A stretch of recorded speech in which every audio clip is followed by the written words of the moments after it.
नमस्कार साथियों, क्या आप भी प्रधानमंत्री आवास योजना के लाभार्थी हैं? क्या आप भी अपने घर बनाने का सपना देख रहे हैं और जानना चाहते हैं कि 2025 में इस योजना में कौन-कौन से नए बदलाव हुए हैं और आपके लिए क्या फायदे और नियम लागू होंगे? तो बने रहिएगा इस वीडियो में आखिर तक, क्योंकि आज हम विस्तार से समझेंगे प्रधानमंत्री आवास योजना के महत्वपूर्ण बदलाव और नए नियम जो हर लाभार्थी के लिए जानना बेहद जरूरी है। दोस्तों, वीडियो में आगे बढ़ने से पहले मैं आप सभी से एक विशेष अनुरोध करना चाहता हूं। अगर आप हमारे चैनल पर पहली बार आए हैं और सरकारी योजनाओं तथा उनके लेटेस्ट अपडेट की सही और भरोसेमंद जानकारी पाना चाहते हैं, तो चैनल को अभी सब्सक्राइब करें और बेल आइकन को दबाना न भूलें, ताकि आप किसी भी नए अपडेट से वंचित न रहे। अब चलिए विस्तार से जानते हैं प्रधानमंत्री आवास योजना में हुए बदलावों के बारे में। सबसे पहला और सबसे बड़ा बदलाव हुआ पात्रता यानी कि एलिजिबिलिटी में। दोस्तों, पात्रता नियमों में बहुत महत्वपूर्ण बदलाव किया गया है। अब इस योजना का लाभ केवल उन्हीं परिवारों को मिलेगा जिनके पास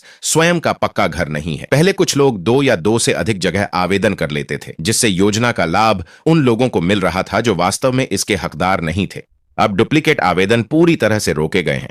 बहुत बार ऐसा देखा गया है कि कुछ आवेदक जिनके पास पहले से ही घर होता था, वह अपने पुराने या कच्चे घर को दिखाकर योजना का लाभ ले रहे थे।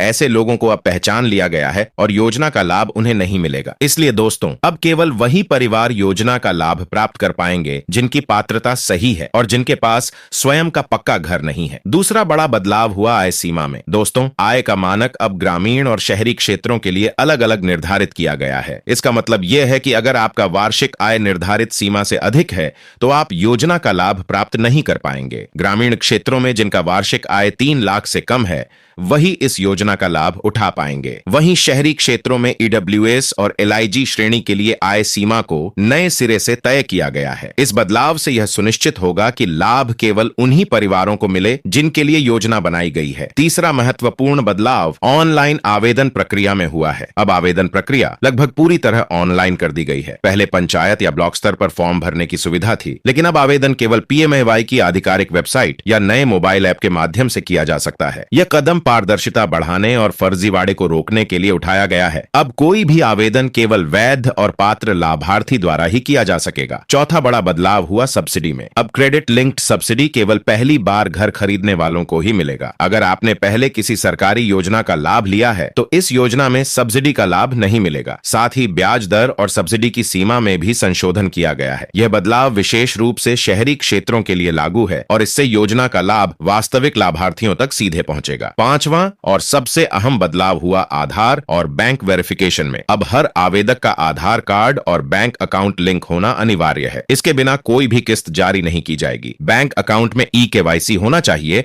और आधार भी वेरीफाइड होना चाहिए। यह सुनिश्चित करता है कि राशि सीधे लाभार्थी के खाते में जाए और किसी बिचौलिए के पास न पहुंचे। इस बदलाव से योजना की पारदर्शिता और सुरक्षा दोनों सुनिश्चित होती है। दोस्तों, प्रधानमंत्री आवास योजना के तहत अब लाभार्थियों के खाते में सीधे राशि भेजी जाएगी और किसी बिचौलिए का हस्तक्षेप नहीं होगा। इससे पहले कभी कभी देखा गया कि लाभार्थियों की राशि में कमी कर दी जाती थी, लेकिन अब ऐसा नहीं होगा। तो दोस्तों, ये थे प्रधानमंत्री आवास योजना में 2025 में हुए 5 बड़े बदलाव, जिनके बारे में हर लाभार्थी को जानना बेहद जरूरी है। अगर आपने पहले से आवेदन किया है तो इन नए नियमों के अनुसार अपना स्टेटस जरूर चेक करें और अगर नया आवेदन करना चाहते हैं तो इन बदलावों को ध्यान में रखते हुए पूरी प्रक्रिया करें। आप में से कौन सा बदलाव आपको सबसे ज्यादा महत्वपूर्ण और असरदार लगा, इसे नीचे कमेंट में जरूर बताइए। ऐसे ही सरकारी योजनाओं और उनके लेटेस्ट अपडेट की जानकारी पाने के लिए हमारे चैनल को सब्सक्राइब करना न भूलें और वीडियो को ज्यादा से ज्यादा शेयर करें। वीडियो को लाइक करें और चैनल को सब्सक्राइब करके बेल आइकन दबाएं,